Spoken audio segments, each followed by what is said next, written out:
नमस्कार। आज हम एक दिलचस्प विषय पर बात कर रहे हैं, स्टूडेंट एंटरप्रेन्योरशिप, मतलब छात्र जीवन में अपना काम शुरू करना। जी हाँ। हमारे पास कुछ लेख, नोट्स, केस स्टडीज हैं और हम देखेंगे कि पढ़ाई के साथ बिजनेस करना असल में कैसा होता है। बिल्कुल।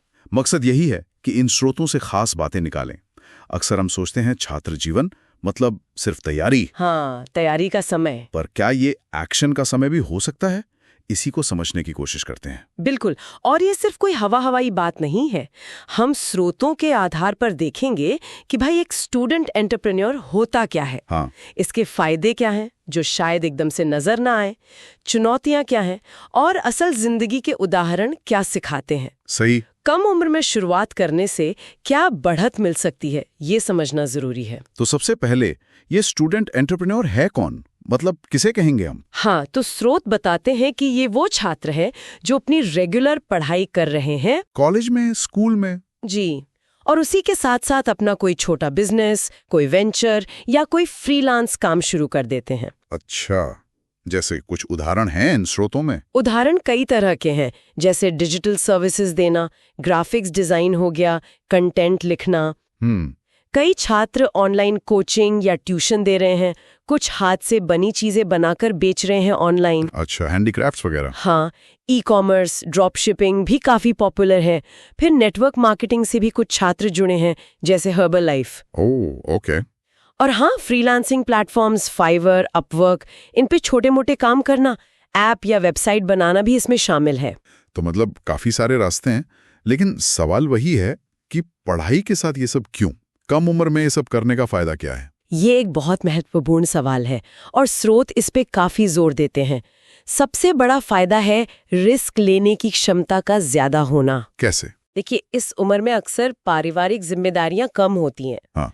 तो अगर कोई कोशिश फेल भी हो जाए, हाँ, तो उसकी कीमत शायद उतनी बड़ी नहीं होती जितनी बाद की उम्र में हो सकती है। बात है। और ये सिर्फ किताबी ज्ञान नहीं है, ये एकदम प्रैक्टिकल लर्निंग है।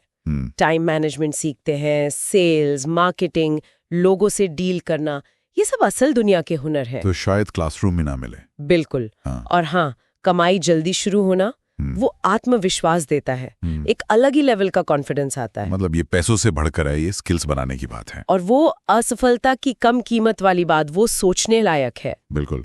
क्या स्रोतों में कुछ ऐसे लोगों के उदाहरण हैं जिन्होंने सच में ये किया हो? हाँ, कई इंस्पायरिंग कहानियां हैं। बड़े नामों में देखें तो रितेश अग्रवाल, ओयो वाले, 19 साल में शुरू किया था। हाँ, सुना है। श्रावण और संजय कुमारन बहुत कम उम्र में ऐप डेवलपर बन गए थे।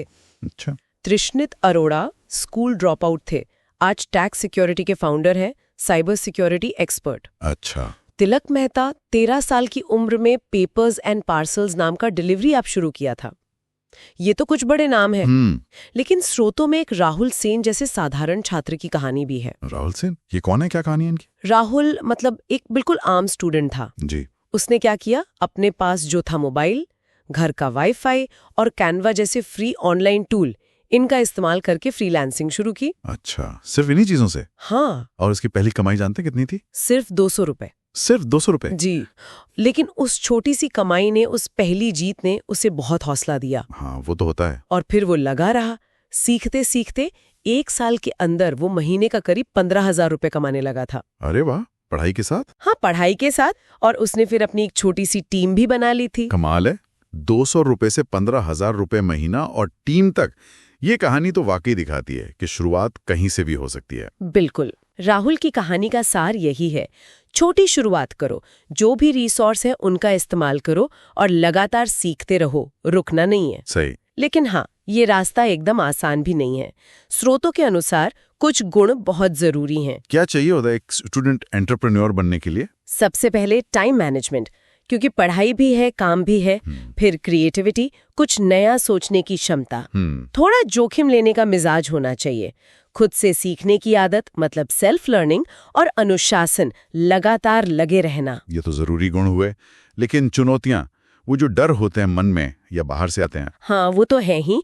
सबसे आम चिंताएं जो परिवार, दोस्त या खुद छात्र के मन में आती हैं, जैसे अरे पढ़ाई छूट जाएगी, या तुम्हारे पास तो कोई एक्सपीरियंस ही नहीं है।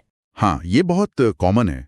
अगर फेल हो गए तो क्या होगा, लोग क्या कहेंगे, और सबसे बड़ा सवाल, पैसे कहाँ से लाओगे? ये सारे सवाल तो मन में आते ही हैं।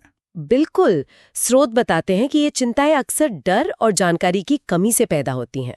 तो समाधान क्या है? समाधान है जानकारी जुटाना और एक्शन लेना, पहला कदम उठाना। असफलताएं भी सीखने का हिस्सा है, उनसे डरना नहीं। और मदद के लिए भी रास्ते हैं। मदद कहाँ से मिल सकती है? मदद स्रोत बताते हैं कि जैसे भारत में IITs और IIMs में सेल्स होते हैं, एंटरप्रेन्योरशिप सेल्स। हाँ, सुना है। ये छात्रों को गाइडेंस देते हैं, मेंटरशिप देते हैं, बिजनेस शुरू करने में मदद करते हैं।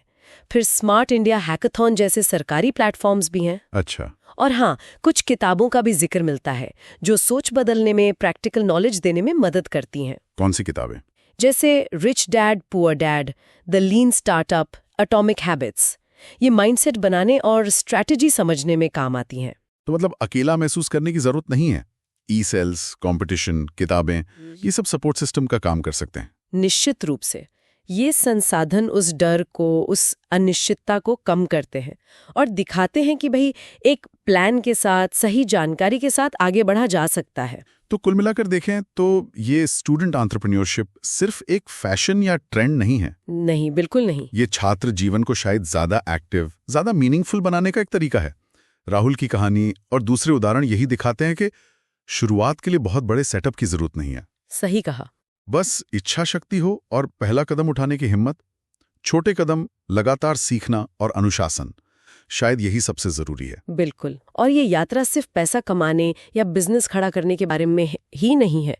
ये अपनी पहचान बनाने, आत्मविश्वास पाने के बारे में है। हाँ। और ऐसे प्रैक्टिकल स्किल्स सीखने के बारे में है जो आपकी फॉर्मल एजुकेशन को कॉम्प्लीमेंट करते हैं, उसे पूरा करते हैं। एक तरह से सिर्फ उपभोक्ता बने रहने के बजाय निर्माता बनने की तरफ एक कदम। बहुत अच्छी तरह कहा आपने। बिल्कुल। और अंत में इन सारे स्रोतों को देखने के बाद एक सवाल शायद सोचने के लिए छोड़ा जा सकता है। क्या? कि आज हमारे पास जो साधन है, स्मार्टफोन है, इंटरनेट है, इतनी जानकारी उपलब्ध है, इनको देखते हुए ऐसा कौन सा छोटा सा हुनर या जुनून है हमारे अंदर जिसे हम पढ़ाई के साथ साथ वैल्यू क्रिएट करने की दिशा में एक पहला कदम के तौर पर इस्तेमाल कर सकते हैं, चाहे वो कितना भी छोटा क्यों ना हो।